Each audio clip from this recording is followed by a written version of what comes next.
malam dan shalom. Selamat berjumpa kembali kami ucapkan kepada seluruh jemaat Tuhan dimanapun berada lewat ibadah doa kita pada malam hari ini. Kita akan bersama-sama masuk dalam ibadah kita.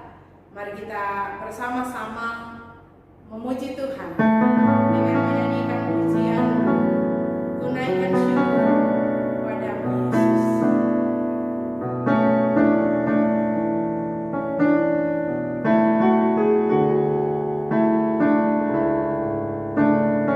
Kunaikan syukur padamu Yesus, ku sembah sujud kepadamu Tuhan.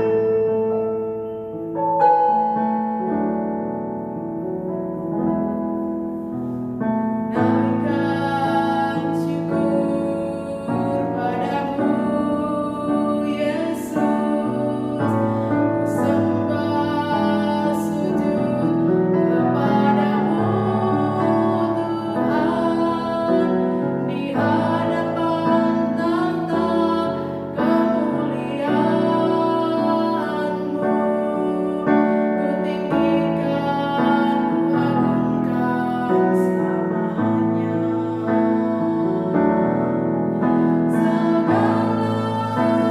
puji syukur bagimu, ku tinggikan namamu selalu, kemuliaan hanya bagimu.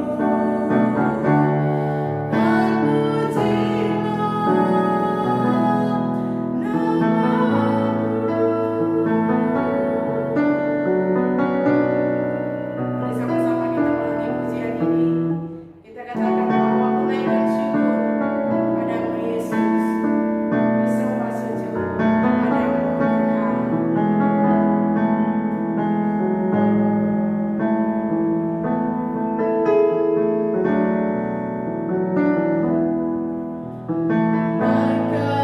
Naikkan syukur padamu Yesus, ku sembah sujud kepadamu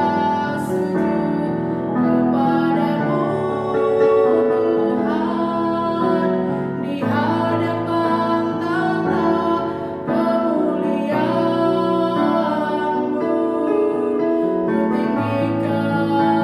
agungkan selamanya. Segala puji syukur bagimu, ku tinggikan namamu selalu, kemuliaan hanya bagimu.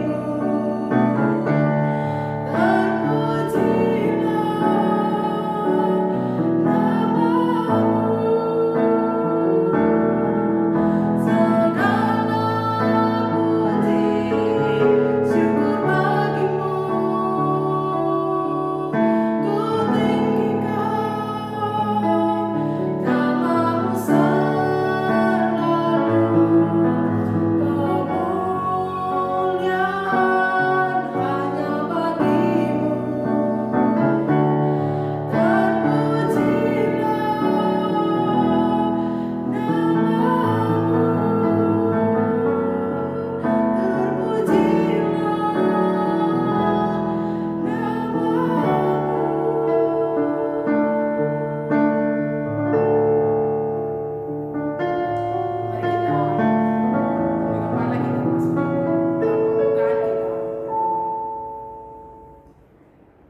Bapa di sorga, segala pujian dan syukur kami naikkan kepadamu pada malam hari ini.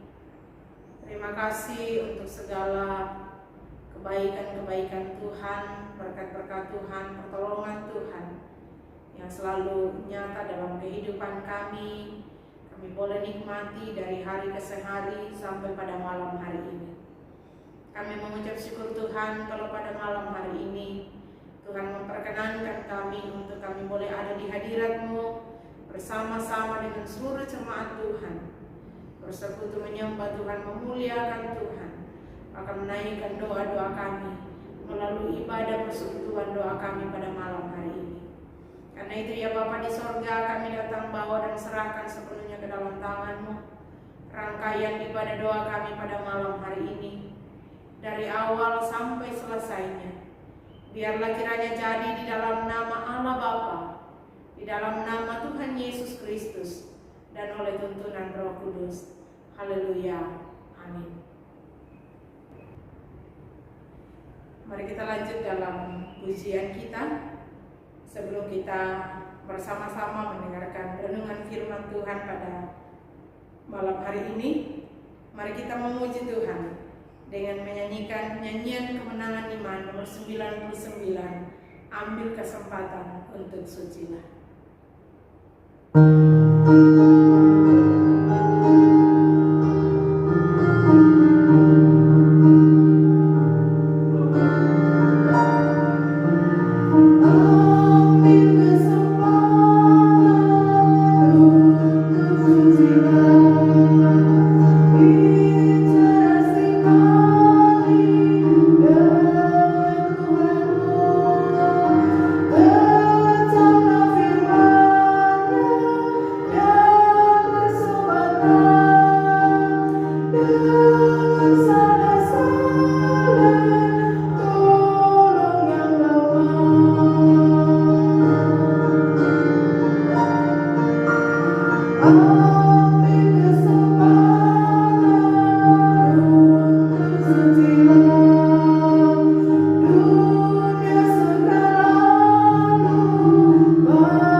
Persembahkan kepada Tuhan pada malam hari ini atas pertolongan Tuhan bagi kami bersama dalam menjalani kehidupan aktivitas kami sepanjang minggu ini.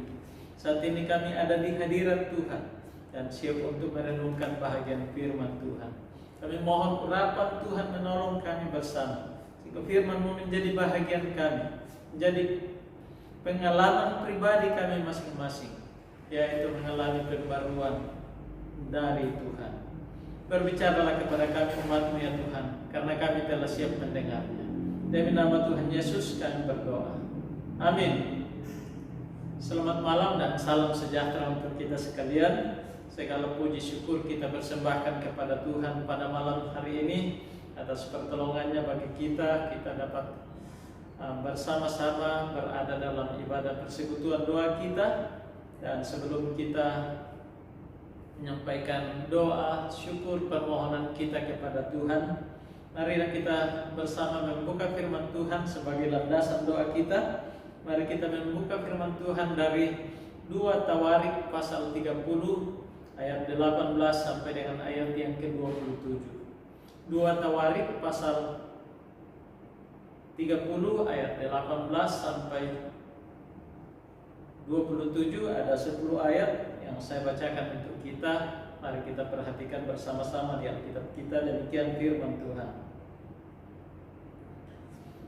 Sebab sebagian besar dari rakyat, terutama dari Efraim, Manasye, Isakhar, dan Sebulon, tidak mentahirkan diri, namun mereka memakan Paskah, walaupun tidak sesuai dengan apa yang ada tertulis.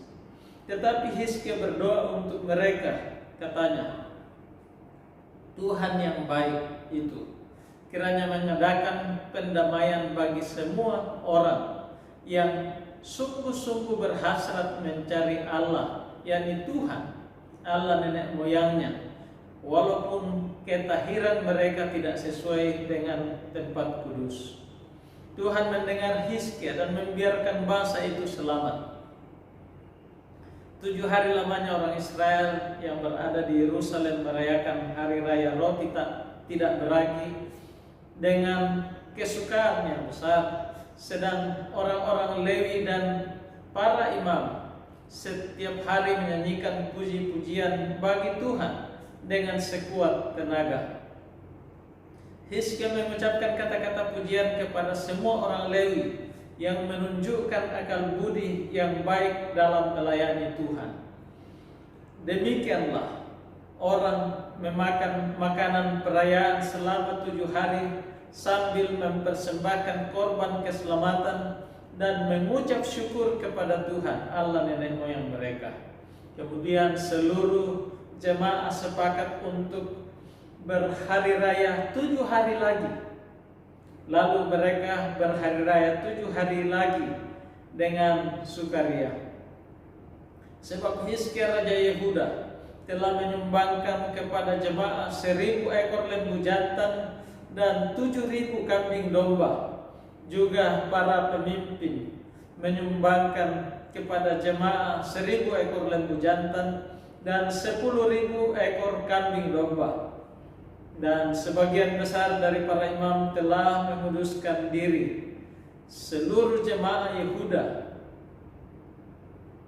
bersukaria, juga para imam dan orang-orang Lewi dan seluruh jemaah yang datang dari Israel serta orang-orang asing, baik yang datang dari tanah Israel maupun yang tinggal di Yehuda. Maka besarlah kesukaan di Yerusalem, karena sejak Salomo bin Daud Raja Israel tidak pernah terjadi peristiwa semacam itu di Yerusalem. Sesudah itu para imam Lewi bangun berdiri dan memberkati rakyat.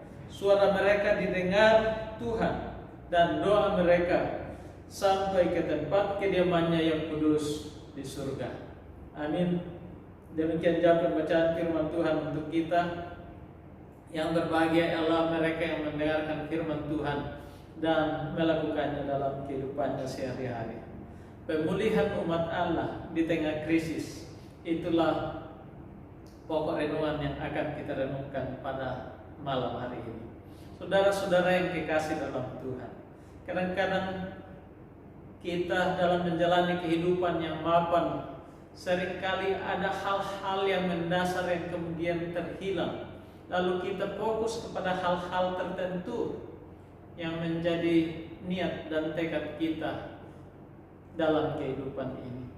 Umat Israel yang telah menjadi satu bangsa di bawah Saul dan Daud dan Salomo, kemudian bangsa itu terpecah menjadi 2 kerajaan, yaitu kerajaan utara dengan 10 suku selain Yehuda dan Benyamin, dan kerajaan selatan yaitu suku Yehuda dan Benyamin. Waktu mereka menjalani kemapanan, lama-kelamaan mereka kehilangan semangat untuk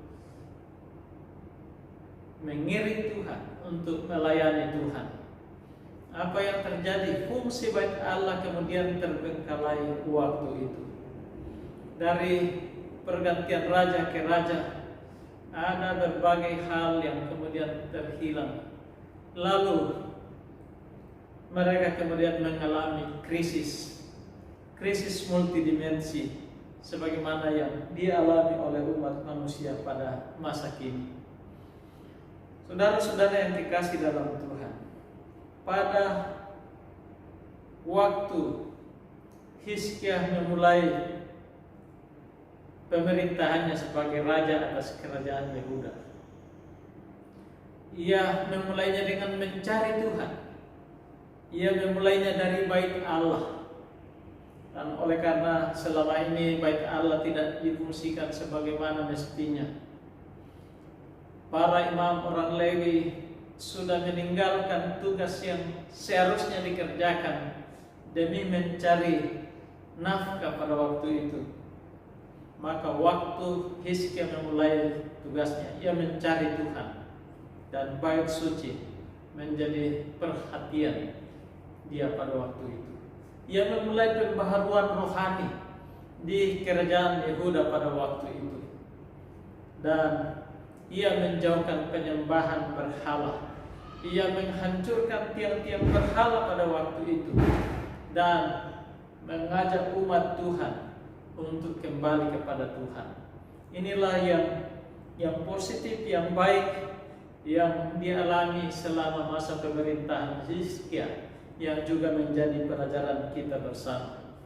Teologi dari penulis 2 Tawarik ini menjelaskan kepada kita bahwa keberhasilan seorang hamba Tuhan, seorang raja, tidak terletak pada prestasi mentereng dari segi karir politik,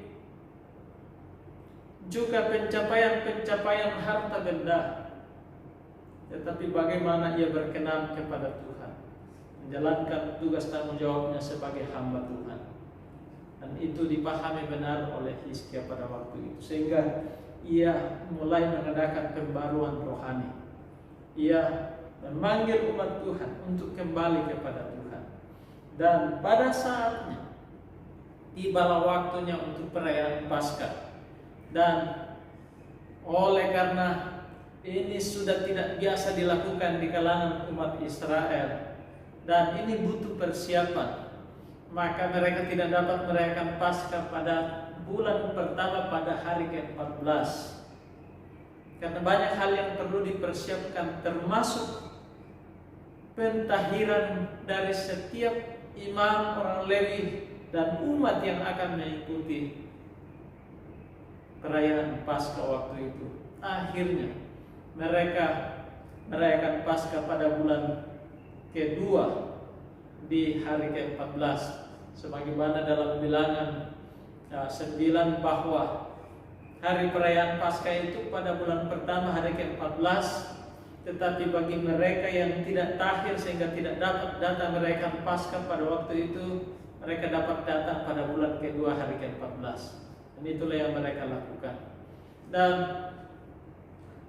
Hizkia memerintahkan kepada orang-orang suruhannya, orang-orang gerak cepat untuk mengumumkan undangan kepada umat Israel di kerajaan Yehuda. Bahkan ia mengutus orang-orang ke kerajaan utara untuk menyampaikan undangan bahwa kita harus kembali kepada Tuhan, mencari Tuhan, agar kita terlepas dari krisis ini, dan kita akan merayakan Paskah di Yerusalem. Dan sesampainya di sana, di suku Efraim, Manasye, Zebulon, Isakar, utusan-utusan ini mendapat olokan-olokan, dan mereka dibuli pada waktu itu. Mereka diejek oleh orang-orang di sana, tapi mereka melaksanakan tugasnya. Dan ada beberapa orang yang kemudian menanggapi undangan ini dan datang ke Yerusalem untuk merayakan Paskah. Nah, saudara-saudara yang kekasih dalam Tuhan, di waktu krisis perlu ada restorasi, perlu ada pembaharuan secara menyeluruh, supaya semuanya dapat berjalan dengan baik sebagaimana tujuan semula. Itulah yang dikerjakan Tuhan melalui Nabi Hizkia, melalui Raja Hizkia, agar umat Tuhan diberkati dan diluputkan dari krisis pada waktu itu. Nah, dalam pembacaan kita akan melihat beberapa aspek dari restorasi umat Allah di tengah krisis yang dihadapi mereka, atau pembaruan pemulihan umat Allah di tengah krisis yang mereka hadapi. Aspek-aspek apa saja yang dengannya terjadi restorasi bagi umat Allah? Dalam ayat 18-20 yang pertama adalah pemulihan rohani. Dikatakan dalam ayat 18, sebab sebagian besar dari rakyat, terutama dari Efraim, Manasye, Isakar, dan Zebulon, tidak mentahirkan diri, namun mereka memakan Paskah, walaupun tidak sesuai dengan apa yang ada tertulis. Tetapi Hizkia berdoa untuk mereka, katanya, Tuhan yang baik itu kiranya mengadakan pendamaian bagi semua orang yang sungguh-sungguh berhasrat mencari Allah, yakni Tuhan, Allah nenek moyangnya, walaupun ketahiran mereka tidak sesuai dengan tempat kudus. Dan dikatakan dalam ayat 20, Tuhan mendengar Hizkia dan membiarkan bangsa itu selamat. Hal pertama yang perlu terjadi di tengah-tengah krisis ialah restorasi secara rohani, pembaruan secara rohani, pemulihan secara rohani. Perlu ada pertobatan, perlu ada pengungkapan di hadapan Tuhan bahwa kita bertobat dari segala kelalaian dan segala dosa dan kejahatan kita. Karena kebangunan rohani inilah yang akan menghantar kita untuk mengalami restorasi berikut. Setiap krisis, setiap saat ketika kita menghadapi krisis, maka hal yang dibutuhkan adalah kebangunan rohani. Kebangunan rohani merupakan hal penting karena itu akan mempengaruhi pembaharuan selanjutnya. Apakah pembaharuan yang kedua? Yang kedua di sini dalam ayat 21 sampai 27 adalah pembaharuan penyembahan. Pembaruan rohani tidak berhenti di situ. Orang yang telah bertobat, orang telah mengalami pembaruan rohani akan mengalami pembaharuan penyembahan, akan terpanggil untuk menyembah Tuhan dan mengagungkan nama Tuhan. Dan itulah yang dijelaskan dalam ayat 21 sampai 27. Ayat 26 mengatakan, maka besarlah kesukaan di Yerusalem karena sejak Salomo bin Daud Raja Israel tidak pernah terjadi peristiwa semacam ini di Yerusalem. Bahwa perayaan Paskah itu dirayakan secara bangsa. Pada waktu itu sejak Salomo tidak lagi dilaksanakan selain pada waktu Raja Daud. Nah, jemaat yang dikasihi Tuhan, mereka kemudian mengambil waktu 7 hari lamanya. Dalam ayat 21 dikatakan 7 hari lamanya orang Israel berada di Yerusalem merayakan hari raya roti tidak beragi dengan kesukaan yang besar. Sedang orang-orang Lewi dan para imam setiap hari menyanyikan puji-pujian bagi Tuhan dengan sekuat tenaga. Ayat 22, Hizkia mengucapkan kata-kata pujian kepada semua orang Lewi yang menunjukkan akal budi yang baik dalam melayani Tuhan. Dikatakan dalam ayat 23, kemudian seluruh jemaat sepakat untuk berhari raya 7 hari lagi.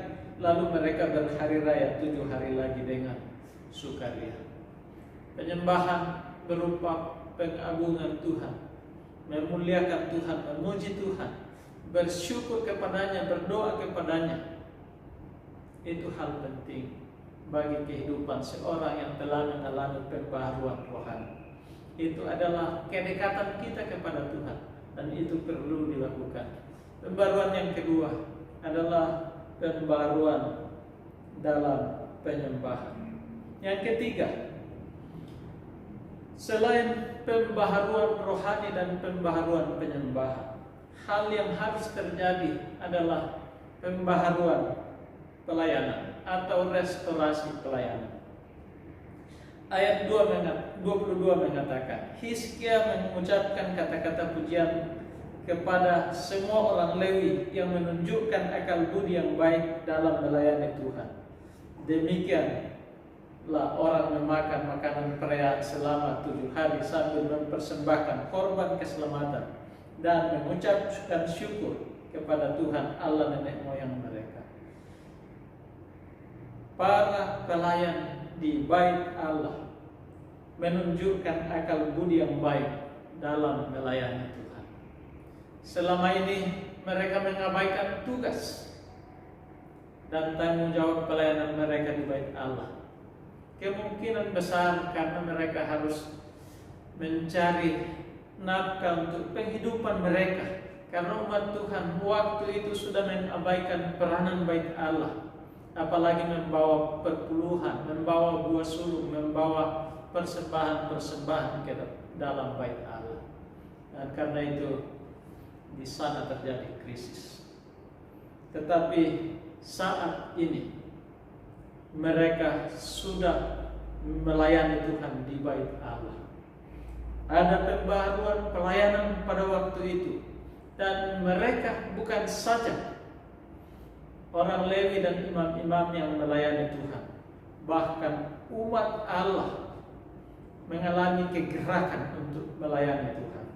Itu sebabnya kalau kita membaca di pasal berikutnya, pasal 31, di sana dikatakan bahwa Raja Hizkia, sekalipun ia raja, justru memerintahkan rakyat untuk membawa persembahannya, membawa persepuluhannya, membawa persembahan khusus kudusnya kepada Tuhan. Dan apa yang terjadi? Tuhan memberkati mereka, dan mereka kemudian membawa persembahannya, membawa perpuluhannya kepada Tuhan ke rumah atau ke bait Allah. Dan dikatakan dalam ayat 9 dan 10 dari pasal 31 bahwa persembahan itu begitu banyak, dan karena itu Hizkia memerintahkan supaya dibuat bilik-bilik tempat menyimpan dari persembahan itu.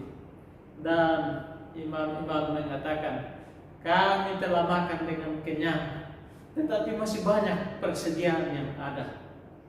Dan umat Tuhan makin diberkati oleh Tuhan dan makin giat dalam pelayanan pekerjaan Tuhan. Inilah rumusnya. Kita alami dulu pembaharuan rohani, kita alami pembaharuan penyembahan, maka Tuhan akan memakai kita dalam pekerjaannya untuk membaharui pelayanan kita bersama, sehingga pelayanan itu bukan dianggap sebagai beban, sebagai yang merugikan kita, tetapi masing-masing orang didorong untuk melayani Tuhan karena mereka mengucap syukur kepada Tuhan. Dan terakhir, pembaharuan terakhir adalah pemulihan berkat atau restorasi berkat Tuhan. Ayat 27 mengatakan, sesudah itu para imam Lewi bangun berdiri dan memberkati rakyat. Suara mereka didengar Tuhan, dan doa mereka sampai ke tempat kediamannya yang kudus di sorga. Pembaruan berkat itu terjadi di kalangan umat Tuhan. Dalam perayaan Paskah itu, imam-imam itu memberkati umat Tuhan dengan berkat dalam bilangan yang mengatakan, Tuhan memberkati engkau dan melindungi engkau. Tuhan menyinari engkau dengan wajahnya dan memberi engkau kasih karunia. Tuhan menghadapkan wajahnya kepadamu dan memberi engkau damai sejahtera. Apa yang terjadi? Mereka pulang, mereka kembali kepada pekerjaannya, dan Tuhan memberkati mereka. Dan itulah yang kita baca di pasal 31. Dengan berkat Tuhan itu, mereka kemudian giat melayani Tuhan. Nah, saudara-saudara yang kekasih dalam Tuhan, sekali lagi, di tengah krisis jangan kita sibuk mempersalahkan keadaan, sibuk bahkan mempersalahkan sesama atau bahkan kepada Tuhan, saling mempersalahkan satu kepada yang lain. Jangan. Mari kita datang kepada Tuhan, mencari Tuhan dengan sungguh-sungguh, alami pembaharuan rohani, alami pembaharuan penyembahan. Bukan sekedar datang beribadah atau beribadah secara rutin saja, tetapi keseluruhan dari kehidupan kita merupakan pengabdian kita kepada Tuhan. Waktu kita menyembah Tuhan, kita penuh kesungguhan. Waktu kita mendengar firman Tuhan, kita penuh kesungguhan. Waktu kita melayani Tuhan, kita penuh kesungguhan. Maka niscaya Tuhan akan memberkati kita dalam kehidupan ini, sehingga kita semakin menjadi alat yang sangat baik dalam pelayanan pekerjaan Tuhan. Kiranya Tuhan memberkati kita dengan firman-Nya. Mari kita berdoa. Bapa kami yang di surga, kami mengucap syukur kepada Tuhan bahwa kami boleh belajar dari Hizkia, seorang raja, seorang hamba Tuhan yang Tuhan pakai sebagai pembaharu, yang menghasilkan restorasi bagi umat Allah, umat Yehuda bahkan Israel keseluruhan, untuk sungguh-sungguh mencari Tuhan. Tolong kami juga ya Tuhan, sekalipun kami masih di tengah krisis, tapi biarlah Tuhan yang menyatakan pembaharuannya, yang akan memulihkan keadaan kami, dan kami diberkati oleh Tuhan, bahkan dipakai oleh Tuhan sebagai alat yang berguna di tangannya. Berkatilah kami sekalian. Terima kami yang datang berdoa demi nama Tuhan Yesus. Amin.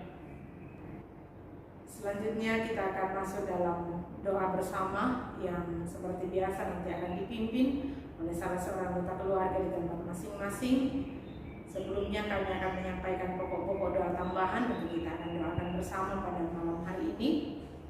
Yang pertama, bahwa kita terus berdoa untuk jemaat Tuhan dalam berbagai kehidupan mereka, dalam rumah tangga, dalam pekerjaan, terlebih dalam iman, supaya tetap kuat dan teguh di dalam iman percaya kepada Tuhan. Kita doakan jemaat Tuhan yang masih terus bergumul untuk kesehatan mereka. Juga kita doakan untuk jemaat Tuhan yang sudah lanjut usia. Kita doakan keluarga Bapak Toding yang tengah berduka atas dipanggilnya orang tua terkasih di Kalimantan. Biarlah kiranya Tuhan menguatkan dan menghiburkan segenap rukun keluarga besar. Selanjutnya kita berdoa untuk anak-anak kita dalam pendidikan, secara khusus untuk beberapa di antara anak-anak kita yang sedang dalam proses penyelesaian pendidikan mereka, baik di tingkat SD, SMP maupun SMA, supaya Tuhan menolong anak-anak kita semua berhasil. Dan untuk kelanjutan pendidikan mereka, kita doakan biarlah Tuhan memberi yang terbaik dan membuka jalan untuk setiap perjuangan-perjuangan mereka. Selanjutnya kita berdoa untuk jemaat Tuhan dalam berbagai pergumulan yang ada, dalam berbagai kesulitan yang ada. Biarlah kiranya Tuhan akan memberi pertolongan tepat pada waktunya dan mereka tetap kuat dalam perserahan kepada Tuhan. Kita berdoa untuk jemaat Tuhan yang sedang mencari lapangan pekerjaan. Biarlah kiranya Tuhan akan membuka jalan dan memberikan pekerjaan yang terbaik untuk mereka akan tekuni kerjakan di waktu-waktu yang akan datang, menjadi jalan untuk mereka menikmati berkat-berkat Tuhan. Kita doakan jemaat Tuhan dalam berbagai rencana-rencana hidup. Biarlah kiranya Tuhan akan memberkati mereka semua dan menolong untuk menikmati berkat-berkat dari Allah dalam kehidupan mereka. Kita berdoa untuk persekutuan kita di tempat ini. Kita doakan semua pelayan yang ada, baik tim gembala, penatua diaken, guru-guru sekolah minggu, pengurus PIG dan juga panitia pembangunan. Biarlah oleh pertolongan Tuhan masing-masing pelayan dapat dimampukan menunaikan tanggung jawab pelayanan yang ada, sehingga melalui mereka pelayanan kita di tempat ini terus maju dan memberkati banyak orang. Kita berdoa untuk pembenahan yang terus dikerjakan di seputar gereja di tempat ini, secara khusus saat ini untuk pembangunan toilet umum. Biarlah kiranya Tuhan memberkati, mempersiapkan segala sesuatu yang dibutuhkan sehingga boleh selesai dengan baik. Selanjutnya kita berdoa untuk pelayanan kita di sepanjang minggu ini, baik itu ibadah PIG, baik itu ibadah umum pada hari Minggu, ibadah sekolah minggu. Biarlah kiranya Tuhan menolong sehingga setiap hamba-hamba Tuhan yang sudah dipersiapkan untuk melayani Tuhan sudah dapat mempersiapkan diri dengan baik. Pelayanan kita, ibadah kita boleh berlangsung dengan baik dan menjadi berkat bagi setiap yang menerima pelayanan kita. Selanjutnya kita terus berdoa untuk pelayanan kita yang ada di cabang kebaktian Karawaci, untuk pergumulan pencarian tempat ke depan. Biarlah kiranya Tuhan buka jalan, mempertemukan tempat yang tepat untuk dapat mengembangkan pelayanan ini di masa-masa yang akan datang. Kita doakan pengurus yang ada dalam menata pelayanan sehingga mereka dapat menunaikan tanggung jawab mereka dengan sebaik-baiknya bagi kemajuan pelayanan pekerjaan Tuhan di Karawaci dan sekitarnya. Selanjutnya kita terus berdoa untuk pengurusan sertifikat tanah gereja. Biarlah Tuhan sendiri akan menolong sehingga boleh selesai dengan baik. Selanjutnya kita berdoa untuk pelayanan kita di tingkat klasis Jawa Sumatera. Kita berdoa untuk badan pengurus majelis klasis yang ada dalam tugas dan tanggung jawab mereka dalam mengkoordinir pelayanan di lingkup klasis Jawa Sumatera. Kita doakan untuk pembukaan pos-pos pekabaran Injil di masa yang akan datang untuk cabang kebaktian. Biarlah kiranya Tuhan memberkati sehingga dapat terus dikerjakan dan pelayanan kita semakin berkembang luas di daerah Jawa Sumatera dan sekitarnya. Juga kita berdoa untuk pelayanan kita di tingkat sinode. Kita berdoa untuk setiap hamba-hamba Tuhan yang Tuhan pakai di sana untuk mengkoordinir, melaksanakan pelayanan di tingkat sinode. Biarlah mereka diperlengkapi dengan hikmat, dengan kemampuan untuk dapat melaksanakan tanggung jawab mereka dengan baik, dan pelayanan kita di Gereja Kibait semakin berkembang maju ke depan bagi kemuliaan nama Tuhan. Selanjutnya kita berdoa untuk penginjilan, kita berdoa untuk lembaga-lembaga penginjilan, biro penginjilan Gereja Kibait yang terus berupaya dalam memberitakan Injil, dalam pembukaan pos-pos yang pelayanan yang ada. Dan kiranya Tuhan memberkati sehingga semakin hari semakin banyak jiwa dimenangkan bagi kemuliaan nama Tuhan. Selanjutnya kita berdoa untuk gembala-gembala sidang di lingkup Gereja Kibait, secara khusus bagi mereka yang sedang dalam proses perawatan. Ada Bapak Pendeta Budi, ada Bapak Pendeta Agustinus Pabilang, Ibu Pendeta Orfi Hakti, dan Bapak Pendeta Andreas Roma Berapadang, dan mungkin masih ada yang lain. Kita doakan bila kiranya Tuhan menolong dan menyembuhkan mereka, dapat melanjutkan tugas pelayanan yang Tuhan percayakan bagi masing-masing mereka. Selanjutnya kita berdoa untuk pemerintah, bangsa dan negara kita. Kiranya mereka dapat diberkati oleh Tuhan, diperlengkapi oleh hikmat dari Tuhan untuk dapat menjalankan roda kepemerintahan dengan sebaik-baiknya, membawa bangsa kita semakin hari semakin lebih baik. Kita doakan pemerintah dalam menangani berbagai pergumulan-pergumulan, persoalan-persoalan yang terjadi di bangsa kita, supaya mereka dapat menanganinya dengan sangat bijak, dan bangsa kita dapat ditata dengan lebih baik dari hari ke hari. Kita doakan untuk proses vaksinasi yang terus berjalan, biarlah boleh berjalan sebagaimana mestinya, dan kelak seluruh masyarakat dapat memperoleh vaksin untuk menolong kita menjalani kehidupan di tengah-tengah pandemi yang kita hadapi bersama.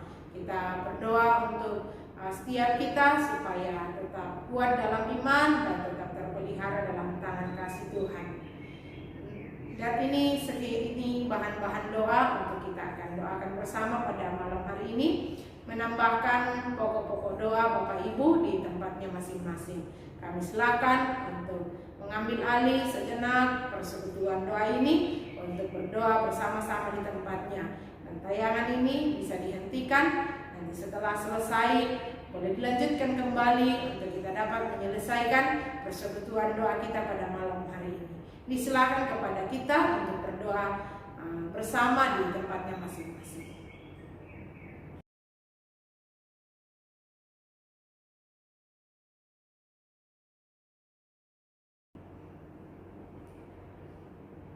Bapak Ibu, seluruh jemaat Tuhan yang terkasih, kita akan mengakhiri persekutuan doa kita pada malam hari ini. Karena itu saya mengundang Bapak Ibu untuk bersama-sama kita bangkit berdiri dan kita memuji Tuhan dengan pujian Tiang Awan dan Tiang Api, dan doa berkat sebentar akan dipimpin oleh Bapak Pendeta Paulus Rana Patandean.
kehidupanmu dalam perserahan kepada Tuhan. Andalkan Dia dalam seluruh kehidupanmu. Arahkan hatimu kepadanya dan terimalah berkat-Nya.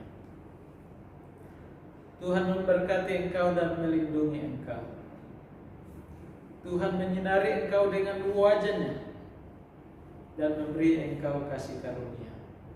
Tuhan menghadapkan wajah-Nya kepadamu dan memberi engkau damai sejahtera sekarang sampai selama-lamanya. Amin. Demikian ibadah doa kita malam ini. Kami mengucapkan selamat malam. Tuhan memberkati kita sekalian.